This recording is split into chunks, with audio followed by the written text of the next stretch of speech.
आपने न्यूज देखी होगी ना, खूब आजकल न्यूज आप देख रहे हो। एक पूरा शहर है, जी जी, एक बड़ा खूबसूरत शहर लॉस एंजलिस आज चल रहा है।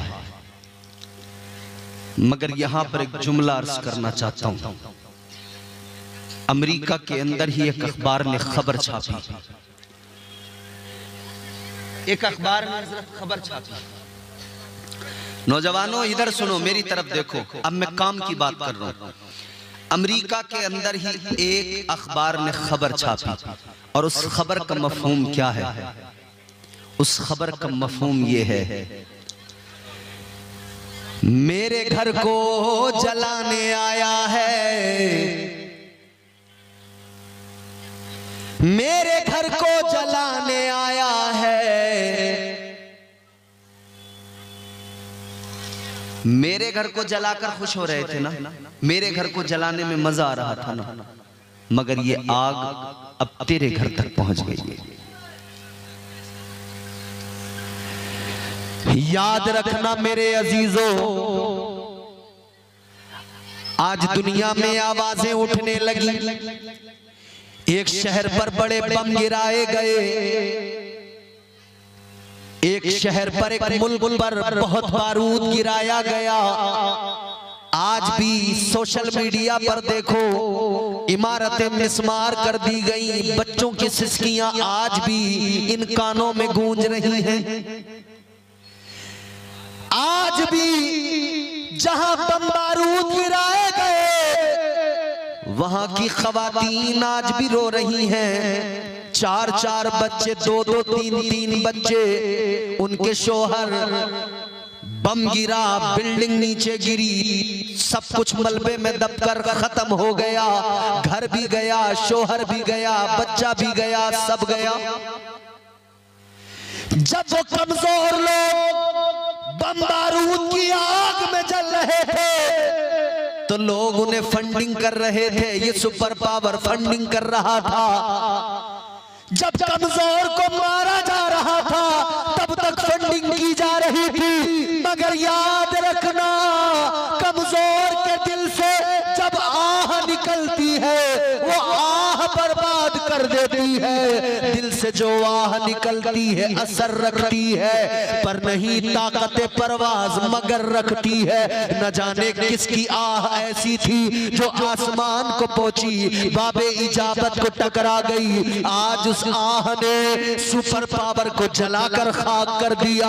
आज उस आह ने सबसे खूबसूरत शहर को जला दिया। अल्लाह अकबर। अगर लोग अब भी सबक हासिल न करें तो कब सबक हासिल करेंगे? और ये भी सुन लो, ये कयामत की निशानियां हैं। अब धीरे धीरे वक्त गुजरता जा रहा है और हम कयामत के करीब पहुंचते जा रहे हैं। अजीजा ने गिरामी उल कद्र, याद रखना, जब आदमी इख्तिदार के नशे में अंधा हो जाए, जब आदमी दौलत के नशे में अंधा हो जाए और अपने आप को वक्त का फिरौन समझने लगे, अपने आप को वक्त का कारून समझने लगे, तो याद रखना परवरदिगारे आलम की पकड़ बड़ी सख्त है। और वो मुहावरा है, अल्लाह ताला की लाठी में आवाज नहीं होती। इसका मतलब ये है अल्लाह ताला की गिरफ्त इतनी खतरनाक है, कब गिरफ्त फरमा ले पता नहीं होता है। याद रखना ऐ मेरी कौम के नौजवानों बुजुर्गों, अल्लाह अगर ताकत दे घमंडी मत बन जाना। अल्लाह अगर ताकत दे, दौलत दे, इख्तिदार दे, मनसब दे, तो आप घमंडी मत बन जाना, गुरूर मत करने लगना। वरना याद रखना, किसी ने कहा है तू किसी और से न हारेगा, तू किसी और से न हारेगा, तुझको तेरा गुरूर मारेगा। सुभान अल्लाह, सुभान अल्लाह। बेशक, बिल्कुल। इंसान का गुरूर उसे तबाह कर देता है। सिर्फ दौलत हासिल कर लेने को कामयाबी समझने वालों, सिर्फ इख्तिदार हासिल कर लेने को कामयाबी समझने वालों, याद रखना सिर्फ दौलत का हासिल कर लेना कामयाबी नहीं। अच्छा बंगला बना लेना कामयाबी नहीं, जमीनें खरीद लेना कामयाबी नहीं। तो कामयाबी क्या है? आओ कुरान से मालूम करो। पहले कुरान सुनिए। कुरान मिजाज देता है, फिक्र देता है। कुरान सुने, पढ़ें। और एक बात और सुन लो मेरी, हम लोग जो आज बुराइयों के और गुनाहों के दलदल में फंसे हैं, जानते हो वजह क्या है? हमने कुरान पढ़ना भी छोड़ दिया, कुरान समझना भी छोड़ दिया। नाते मुस्तफा सल्लल्लाहु ताला अलैहि वसल्लम पढ़ना हजरत हसन बिन साबित की सुन्नत भी है। मेरे नबी पसंद फरमाते थे, खुश होते थे। ये हमारे लिए इबादत भी है। मगर याद रखना, सिर्फ नात पर झूम कर आप अपने आप को कामिल मोमिन नहीं बना सकते। हाँ यकीनन नात ईमान को तक़वियत देती है। हाँ यकीनन नाते मुस्तफ़ा से रूहों को ताज़गी मिलती है। मगर इतना जरूर याद रखना, अल्लाह का कलाम वो है जो ज़ाब्ते हयात अता करता है। अल्लाह का कुरान वो है जो जिंदगी जीने का सलीका अता करता है। अगर आप कुरान को छोड़ रहे हैं, कुरान को पढ़ना बंद कर रहे हैं, तो याद रखना, न घर में खैर और बरकत आएगी और न जिंदगी में सुकून आएगा, न आराम आएगा, न जिंदगी खुशगवार बन पाएगी। अगर खुद को खुशगवार जिंदगी देना चाहते हो, अगर अपनी जिंदगी को संवारना चाहते हो, तो याद रहे कुरान से कभी दूर ना होना, कुरान की हमेशा तिलावत करते रहना। कुरान को पढ़िए, सुनिए। अल्लाह का कलाम क्या फरमाया परवरदिगार ने। अब मैं कुरान सुनाता हूं, जरा आप दिल लगा के बोलें सुभान अल्लाह, और जोर से बोलें सुभान अल्लाह। परवरदिगारे आलम खालिक़े कायनात रब्बे लम यज़ल व ला यज़ाल ने कुरान पाक में एक मुकम्मल सूरह मुबारक आगाज़ कसम से किया। अल्लाह ने फरमाया वल अस्र, जमाने की कसम। किसकी कसम? बोलो बोलो। जमाने की कसम। एक बात बताओ मुझे, कोटरा के बाशऊर मुसलमानों, हम अपनी बात करें, कसम कब खाते हैं लोग? जब कोई यकीन न करता हो तो यकीन दिलाने के लिए।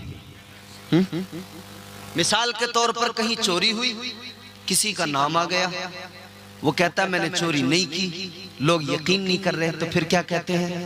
फिर वो कहता है भाई मैं कसम खाने को तैयार हूं मैंने चोरी। मतलब यकीन दिलाने के लिए, ये बताने के लिए कि मैं सच्चा हूं। ये तो मामला इंसानों का हो गया। ताजदारे मदीना वाली कायनात मुस्तफा जाने रहमत के गुलामों, मामला ये इंसानों का हो गया। जब कोई झूठा समझे तो अपने आप को सच्चा बताने के लिए लोग कसमें खाते हैं। ये तो बंदों का मामला, इंसानों का मामला। मगर अजीजा ने गिरामी उल कद्र परवरदिगार खालिक़े कायनात तुम्हारा मेरा खुदा परवरदिगार सच्चा, और इतना सच्चा कि उससे बढ़कर कोई सच्चा नहीं। उसका एक एक हर्फ सच्चा, एक एक लफ्ज सच्चा, एक एक लफ्ज में सदाकत है। कुरान अल्लाह ने अता किया, सदाकत पर मबनी है, सच्चा कलाम है। अजीजा ने गिरामी उल कद्र, अब अल्लाह की बारगाह में आलम रुया में अगर सवाल किया जाए, ऐ मेरे मौला, मेरे परवरदिगार खालिक़े कायनात, तू तो सबसे बढ़कर सच्चा, तूने लोगों को सच्चा बनाया। ए अल्लाह, सच की तख्लीक तूने फरमाई, तो मेरे मौला ये कुरान में जो जगह जगह तूने कसमें उठाई, या अल्लाह इन कसमों का क्या वजह है, क्या रीजन है, क्या सबब है? आओ जरा कुरान की तफसीर करने वाले हमारे बड़े बड़े अकाबिर, बड़े बड़े उलमा मुफस्सिरीन फरमाते हैं कि परवरदिगार जब किसी चीज की कसम उठाता है, अल्लाह जब किसी चीज की कसम को याद करता है, कई वजह हुआ करती है। फरमाया एक वजह वजह ये होती है कि अल्लाह ताला उस चीज की अहमियत को बयान करता है जिस चीज की अल्लाह कसम उठाए, गोया उस चीज की अहमियत को बयान किया जा रहा है, समझाया जा रहा है। ये कितनी अहम चीज है कि अल्लाह ने इसका इंतखाब किया और इसकी कसम को उठाया। अब जरा गौर करना, अल्लाह के कलाम की फसाहत और बलागत तो देखो। परवरदिगारे आलम ने ज़माने की कसम उठाई। अब यहाँ पर सवाल ये पैदा होता है, अल्लाह ने ज़माने की कसम याद की, ये कौन सा ज़माना है जिसकी कसम अल्लाह ने याद की?